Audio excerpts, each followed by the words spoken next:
जब चंद्रैया दूध लेके गांव को बेचने जाता है। चंद्रैया, तुम्हारे दूध में दिन प्रतिदिन पानी की मात्रा ज्यादा हो रहा है। तुम्हारे पास इतने भैंस होने के बावजूद तुम पानी क्यों मिला रहे हो? अगर तुम्हें पसंद है तो मुझसे दूध लो, वरना नहीं। मैं यही दूध किसी और को भी दे सकता हूँ। ऐसे गुस्से से बात करके वहाँ से चला जाता है। उस सारे गांव में सिर्फ चंद्रैया ही दूध बेचने के कारण वो जैसे भी दूध दे सभी चुपचाप उसी से लेते थे। जहाँ वो भैंसों को रखता था उसके बगल में एक बड़े पेड़ पर एक भूत रहती थी। हमेशा की तरह चंद्रैया सारे भैंसों के पास जाकर उनसे दूध निचोड़ के पानी मिला के सबको बेचने जाता है। हर रोज ये लालच के कारण इतना दूध निचोड़ता है कि हमारे खुद के बच्चों को पिलाने के लिए कुछ नहीं है। इतना ही नहीं, हम हर रोज देखते हैं कि वो दूध में पानी मिलाता है। हम बचपन से उसी के पास बड़े हुए हैं, इसलिए हम कुछ नहीं कर पा रहे हैं, लेकिन हमें उसे एक सबक सिखाना ही होगा। ऐसे आपस में बात करते रहते हैं।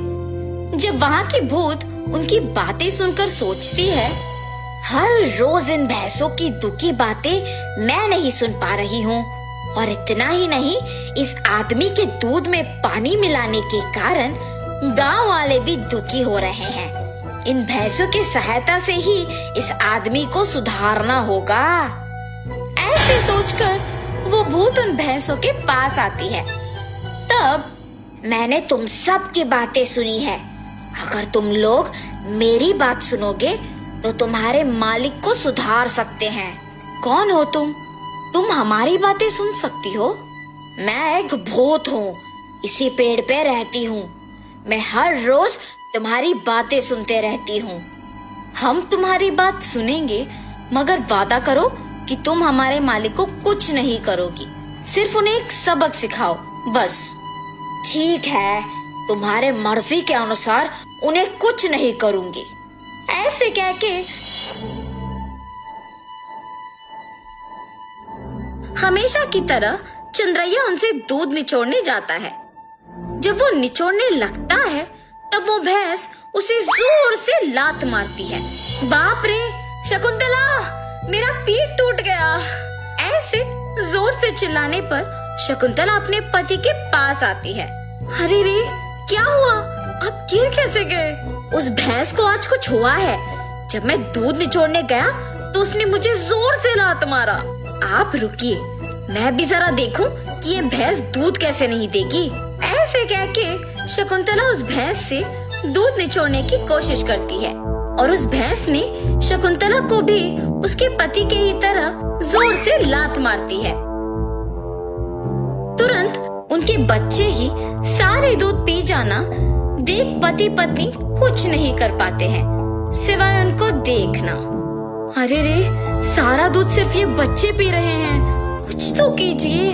आज के लिए हम कुछ नहीं कर सकते हैं, शाम को वापस आएंगे दूध निचोड़ने। ये फैसला करके वहाँ से चले जाते हैं। शाम को जब दोनों वापस दूध निचोड़ने जाते हैं तो सुबह की ही तरह वो भैंस उन दोनों को लात मारती है। ये देख पति पत्नी दोनों डर के मारे घर चले जाते हैं। ऐसे कुछ दिनों तक भैंस उन्हें दूध निचोड़ने नहीं देती है और सारा दूध सिर्फ अपने बच्चों को पिलाती है।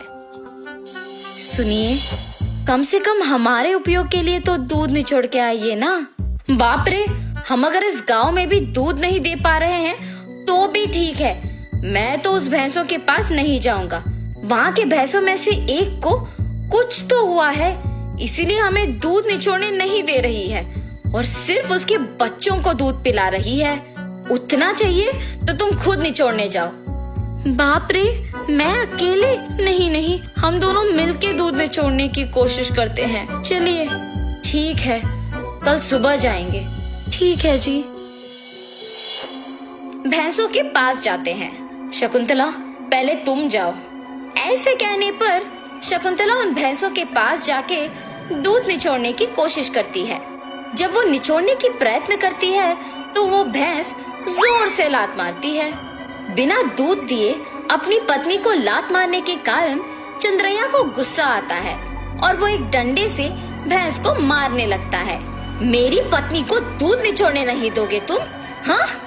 ऐसे कहते हुए जोर जोर से मारता है, मगर उस भैंस की जगह चंद्रैया खुद पिटता है और इसी कारण उस भैंस को मारना बंद कर देता है। लेकिन उसके बाद भी उसको और उसकी बीवी को डंडे से मार पड़ते ही रहते हैं। हम आइंदा कभी भी दूध निचोड़ने नहीं आएंगे, हमें मत मारो। अरे हिम्मत है तो ऐसे दिखे बिना नहीं, सामने आके मारो हमें। ऐसे कहने पर वो भैंस अचानक एक भूत के रूप में बदल जाती है। मैं ही तुम लोगों को मार रही थी।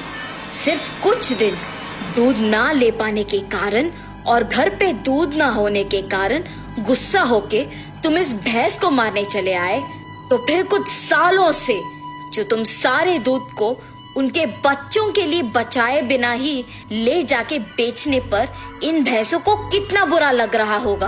हाँ, आज से अगर कभी भी तुमने दूध में पानी मिलाया या फिर भैंसों के बच्चों के लिए दूध न बचाया तो मैं तुम्हें नहीं छोड़ूंगी।